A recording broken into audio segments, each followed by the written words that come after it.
अऊज़ु बिल्लाहि मिनश्शैतानिर्रजीम बिस्मिल्लाहिर्रहमानिर्रहीम। लक़द अंज़लना इलैकुम किताबन फ़ीहि ज़िक्रुकुम अफ़ला तअक़िलून। नहमदुहु व नुसल्ली अला रसूलिहिल करीम। अम्मा बाद फ़ाऊज़ु बिल्लाहि मिनश्शैतानिर रजीम। बिस्मिल्लाहिर रहमानिर रहीम। क़ाल अल्लाहु तआला फ़ी सूरतिल बक़रा अलिफ लाम मीम ज़ालिकल किताबु ला रैब फ़ीहि हुदल लिल मुत्तक़ीन। सदक़ल्लाहुल अज़ीम व सदक़ रसूलुहुल करीम व नहनु अला ज़ालिका लमिनश शाहिदीन वश्शाकिरीन वल्हम्दुलिल्लाहि रब्बिल आलमीन। रब्बि इश्रह ली सदरी व यस्सिर ली अमरी वहलुल उक़दतम मिन लिसानी यफ़क़हू क़ौली। रब्बि यस्सिर वला तुअस्सिर व तम्मिम बिल खैर। मुअज़्ज़ज़ सामीन इकराम, अस्सलामु अलैकुम। जैसा कि हम इस बेसिक कोर्स को पढ़ रहे हैं, तो पिछले वीडियो में हमने देखा कि अरबी ज़बान को सीखने के लिए हर ज़बान में कुछ अल्फ़ाबेट्स होते हैं। अरबी ज़बान में हुरूफ़ुल हिजात की तादाद हमने देखी 28 है, या कुछ लोगों के एतबार से वो 29 है। और उसका जो फ़र्क था उसकी वजह मैंने बता दी थी कि कुछ लोग हमजा को और अलिफ को अलग अलग हरूफ मानते हैं, और कुछ लोग उनको हमजा और अलिफ को एक ही हर्फ मानते हैं। और जो भी कब हमजा होता है कब अलिफ होता है वो भी हमने पढ़ लिया था। जब हम हरूफ पर मुनासिब हरकत डालते हैं तो लफ्ज़ बनता है। लफ्ज़ को अरबी में कलिमा कहते हैं। और जैसे इंग्लिश में पार्ट्स ऑफ स्पीच होते हैं वो हमने देखे थे कि 8 होते हैं: noun, pronoun, verb, adverb, adjective, preposition, conjunction, article, interjection. तो जैसे और अरबी ज़बान में जो कलिमात बनते हैं वो 3 होते हैं: इस्म, फ़ेल और हर्फ। अब हमको जो सीखना है वो इस्म के बारे में सीखना है, हर्फ के बारे में सीखना है और फ़ेल के बारे में सीखना है। तो आज हम इस्म से शुरू करते हैं। इस्म नाउन को कहते हैं, जैसे कि आपको पता है।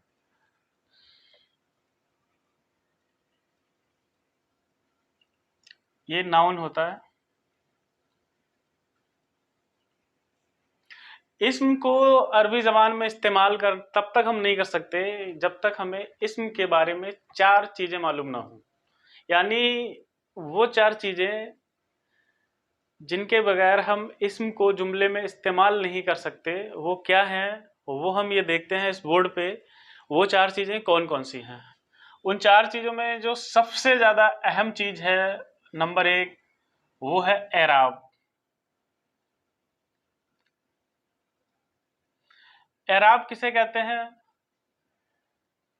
एराब अंग्रेजी में कहते हैं स्टेटस को।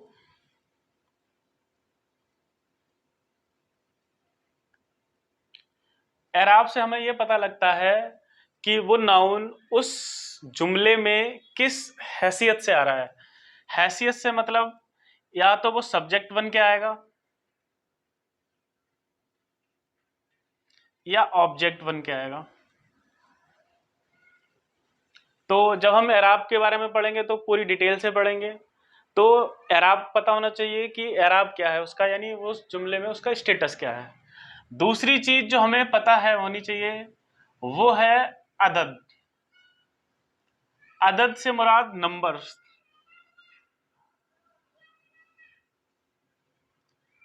यानी वो इस्म सिंगुलर है या प्लूरल है।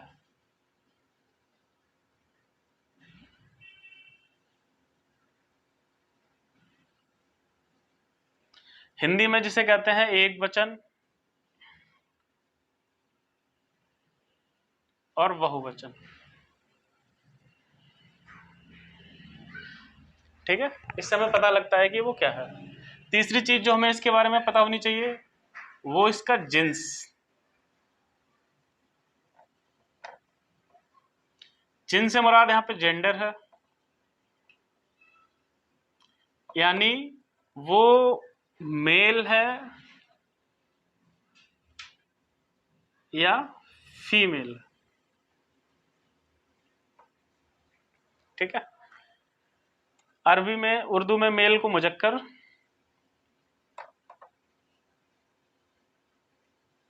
और फीमेल को मुअन्नस कहते हैं।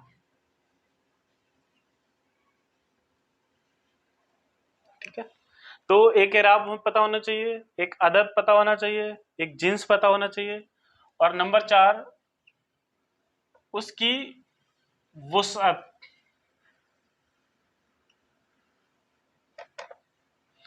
वुसअत किसे कहते हैं? वो कहते हैं कैपेसिटी को। यानी इससे हमें पता चलता है कि वो इस्म नकिरा है या मारिफा है। नकिरा और मारिफा क्या होते हैं ये हम आगे चल के देखेंगे, लेकिन आपकी जानकारी के लिए बता दूं, नकिरा किसी आम इस्म को कहते हैं और मारिफा से मुराद हमारा कोई खास इस्म होता है। तो इस्म को जुमले में इस्तेमाल करने के लिए हमें जो 4 चीजें लाजिमन पता होनी चाहिए, जब तक हमें वो 4 चीजें पता नहीं होंगी हम इस्म को जुमले में इस्तेमाल नहीं कर सकते हैं। और वो 4 चीजें कौन कौन सी हैं? नंबर 1 एराब। एराब से मुराद स्टेटस है, यानी अगर हम कोई इस्म कोई नाउन किसी अरबी जुमले में इस्तेमाल करते हैं तो वो एज ए सब्जेक्ट आ रहा है या ऑब्जेक्ट आ रहा है या एज ए थर्ड पर्सन इस्तेमाल हो रहा है, वो हमें पता लगेगा, यानी उस जुमले में उसका स्टेटस क्या है। दूसरा अदद पता होना चाहिए। अदद नंबर्स यानी उसका क्वांटिटी पता होनी चाहिए, वो सिंगुलर है प्लूरल है। और उर्दू में जो अदद हैं अरबी ज़ुबान में वो 3 होते हैं एक्चुअली में। एक अदद के बारे में पता होना चाहिए, जैसे कि ये अदद है, इंग्लिश में सिर्फ 2 होते हैं, सिंगुलर और प्लूरल, जबकि अरबी ज़बान में अदद 3 होते हैं। एक होता है यानी एक अगर कोई चीज़ है तो उसके लिए आता है वाहिद यानी सिंगल, अगर 2 हैं उसके लिए आता है मुसन्ना, और जो अगर एक से ज़्यादा है तो उसके लिए जमा आता है। वाहिद, मुसन्ना और जमा, यानी ये बिल्कुल संस्कृत की तरह तरतीब है। इंग्लिश में सिर्फ सिंगुलर और प्लूरल ही होते हैं, और जो हमारा अरबी ज़बान है उसमें 3 होते हैं, यानी एक के लिए वाहिद, 2 के लिए मुसन्ना और 3 या उससे ज़्यादा के लिए जमा। तो नेक्स्ट वीडियो में हम एराब के बारे में तफसील से पढ़ेंगे कि एराब क्या होता है और हम अरबी में एराब कैसे लगाएंगे, किस तरह से शो करेंगे, और जब सब्जेक्ट होगा तो कैसे शो करना है, ऑब्जेक्ट होगा तो कैसे शो करना है, जब थर्ड पर्सन होगा तो कैसे शो करना है, ये हम अपने नेक्स्ट वीडियो में पढ़ेंगे। अस्सलाम वालेकुम।